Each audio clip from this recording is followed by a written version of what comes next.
नड्डा साहब डरिए मत, क्योंकि 40% कमीशन के भ्रष्टाचार का सच तो 6.5 करोड़ से अधिक कर्नाटका के हमारे भाई बहन जान चुके हैं। नड्डा साहब, आपको किस बात का डर सताता है? नड्डा साहब को डर क्यों लगता है कि भाजपा ने सीट घोषित की और भाजपा में भगदड़ मची? भगदड़ के डर से वो सीट अनाउंस करने से डर रहे हैं। कांग्रेस चुनाव समिति ने एक बार फिर बहुत सारी सीटों पर तफसील से चर्चा की। आपने देखा कि 124 विधानसभा की सीट कांग्रेस पहले ही बहुत दिन पहले घोषणा कर चुकी। 42 सीटों की घोषणा हमने और कर दी।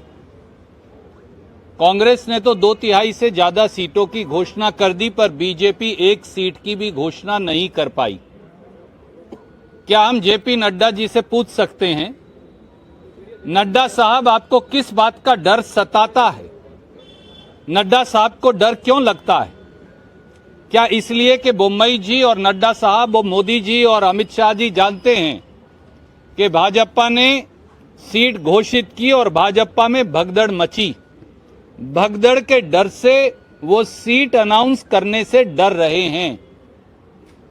नड्डा साहब डरिए मत, क्योंकि 40% कमीशन के भ्रष्टाचार का सच तो 6.5 करोड़ से अधिक कर्नाटका के हमारे भाई बहन जान चुके हैं।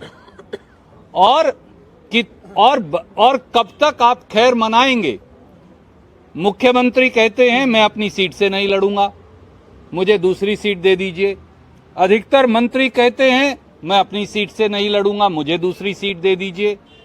भैया, अगर आपके पास लड़ने वाले उम्मीदवार बचे ही नहीं हैं तो कुछ फिल्म स्टार भर्ती करो, उनको टिकट दो, कुछ फिल्म एक्ट्रेसेस भर्ती करो, शायद आपकी बात बन जाए। शायद इसी वजह से आप सीट अनाउंस नहीं कर रहे।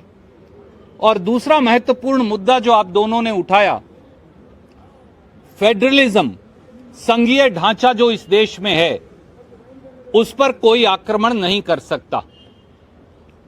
भारतीय जनता पार्टी की महाराष्ट्र की नाजायज सरकार ने, क्योंकि वो वोट से चुनी हुई सरकार नहीं, वो भगोड़ों को इकट्ठा करके बनाई हुई शिंदे सरकार है, तो भाजपा की भगोड़ी महाराष्ट्र सरकार ने अपनी एक स्कीम कर्नाटक के 500 और 600 गांव के अंदर लागू कर दी और 94 करोड़ रुपया आवंटित भी कर दिए।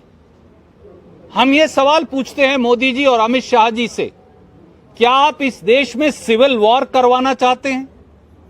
कल को हरियाणा पंजाब में स्कीम लागू कर देगा, पंजाब और हरियाणा दिल्ली के अंदर अपनी स्कीम लागू कर देंगे, पंजाब हरियाणा और दिल्ली उत्तर प्रदेश में लागू कर देंगे, उत्तर प्रदेश बिहार में लागू कर देगा, बिहार आगे उड़ीसा में लागू कर देगा।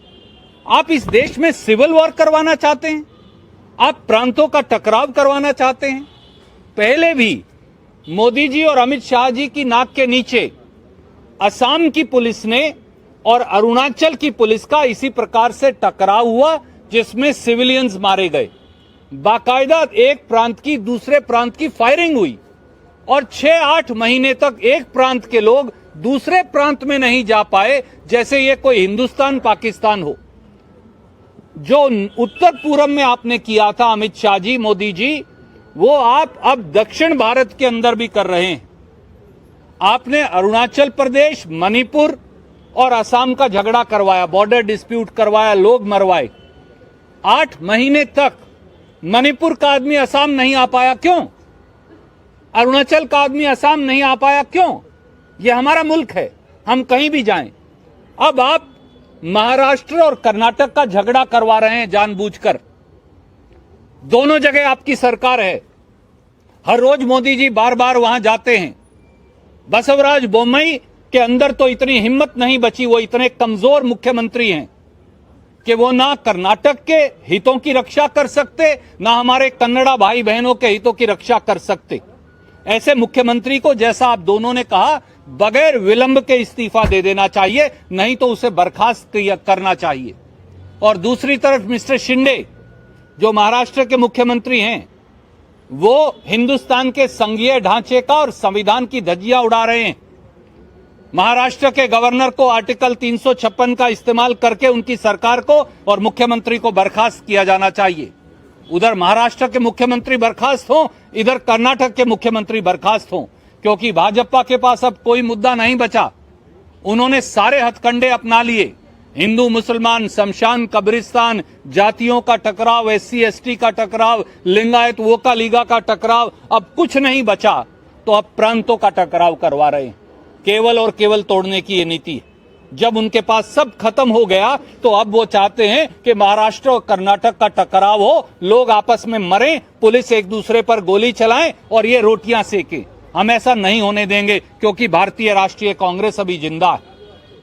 सिद्धारमैया जी, DK शिव कुमार जी के नेतृत्व में संघीय ढांचे का उल्लंघन जो महाराष्ट्र द्वारा किया जा रहा है, उसके खिलाफ हम निर्णायक लड़ाई लड़ेंगे। और हम मांग करते हैं, प्रधानमंत्री वापस ना आए कर्नाटक, अमित शाह जी वापस मत आइएगा कर्नाटक, या तो शिंदे को बर्खास्त करिए और इधर बोम्मई जी का इस्तीफा लीजिए, और नहीं तो कर्नाटक मत आइएगा चुनाव का प्रचार करने, क्योंकि कर्नाटक के लोग आपको माफ नहीं करेंगे।